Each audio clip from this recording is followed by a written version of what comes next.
अस्सलाम वालेकुम दोस्तों, उम्मीद है आप सब लोग खैरियत से होंगे। आज 22 जुलाई 2020 बुध का दिन है। बात करते हैं ओमान में कोरोना केसेस के हवाले से। सुप्रीम कमेटी की कल कॉन्फ्रेंस होगी। उसके अलावा लॉकडाउन और दीगर और जो इक़दाम हैं लॉकडाउन के हवाले से उनके बारे में। आज ओमान में 1660 जो है कोरोना के केस रिपोर्ट हुए।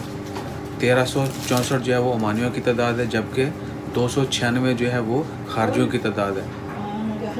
और कोरोना केसेस की कुल तादाद है 71,547।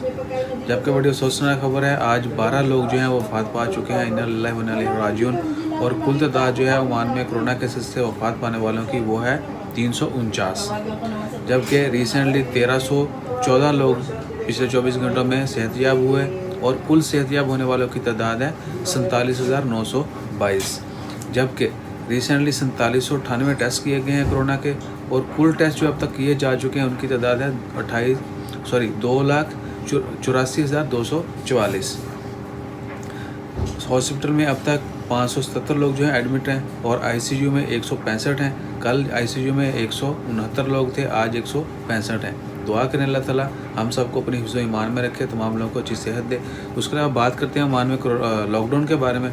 तो 25 जुलाई से 8 अगस्त तक लॉकडाउन है। तो उसके सिलसिले में जितने भी स्टोर मालकान हैं, जो स्टोर जो हैं यहाँ पर जो अशिया ज़रूरियात ख़रीदते हैं, उनसे कहा गया कि वो इनफ स्टॉक जमा कर लें वेयर हाउसेज़ में, स्टोर्स में, ताकि अगले आने वाले 15 दिनों में किसी किस्म की कोई कमी ना हो, क्योंकि कम्युनिकेशन बहुत लिमिटेड होगी।